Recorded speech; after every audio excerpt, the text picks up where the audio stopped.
Padma bank একীভূত করা থেকে সরে গেল এক্সিম ব্যাংক। এক্সিম ব্যাংকের বোর্ড দুর্দশাগ্রস্ত ব্যাংকটি মার্জার না করার সিদ্ধান্ত নেয়।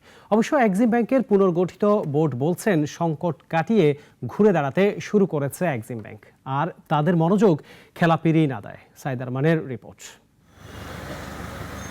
2013 সালে চতুর্থ প্রজন্মের ব্যাংক হিসেবে কার্যক্রম শুরু করে সাবেক ফার্মার্স ব্যাংক। আর্থিক কেলেঙ্কারিতে পড়ে কার্যক্রম শুরুর কয়েক বছরের মাথায় তীব্র সংকটে পড়ে ব্যাংকটি। এরপর পর্ষদে আনা হয় পরিবর্তন, নাম বদল করে করা হয় পদ্মা ব্যাংক। সরকারের ইচ্ছায় যোগান দেওয়া হয় তারল্য, তবে পরিস্থিতি বদলায়নি। চলতি বছরে ব্যাংকটি এক্সিম ব্যাংকের সঙ্গে মার্জারে এমওইউ স্বাক্ষর করে, তবে রাজনৈতিক পট পরিবর্তনের পর বেচতে দেয় সে উদ্যোগও।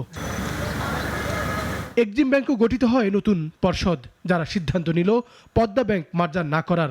অবশ্য নতুন চেয়ারম্যান প্রশ্ন তুলছেন পদ্মা এক্সিম মার্জারের পুরো প্রক্রিয়া নিয়েই। পদ্মা ব্যাংকের এমনি আমার অফিসে আসলো, আমার পার্সোনাল অফিসে আসলো যে স্যার এরকম আমরা তো আপনারা তো এমইও করছেন, এখন এটা আমি আপনাদের লাইবিলিটি কত, লোন কত, ডিপোজিট কত। উনি বলতেছে আমার ডিপোজিট 6,000 কোটি, লাইবিলিটি 5,000 কোটি টাকা। আমি আগে শুনলাম 4,000 কোটি, এখন এগুলো 5,000 কোটি। এটা ওনার এমডি সাহেব, পদ্মার এমডির মুখের কথা।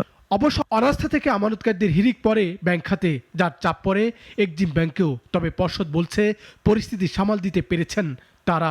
তারল্য সংকট কাটিয়ে ব্যাংকটি এখন ফিরতে শুরু করেছে আগের মতো লেনদেনে, আর তাদের মনোযোগ মন্দ ঋণ আদায়ে। যতজন ডিফল্টার আছে সব আমরা লিস্ট করে ফেলতেছি, এবং আমি পার্সোনালি এমডি সাহেব সহ আমাদের একটা রিকভারি টিম করা হয়েছে অনেক বড় আকারে।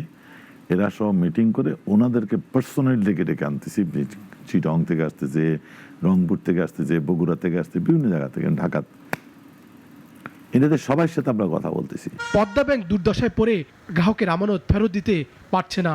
অন্যদিকে ঋণের 60% বেশি খেলাপি হয়ে পড়েছে। ফলে ব্যাংকিং খাতে গলার কাটা এখন বড় দুর্নীতির নজির পদ্মা। সাইদ আরমান, নাগরিক, Dhaka. Double million offer Walton fridge কিনে পেতে পারেন 20 লক্ষ টাকা। রয়েছে কোটি কোটি টাকার নিশ্চিত উপহার।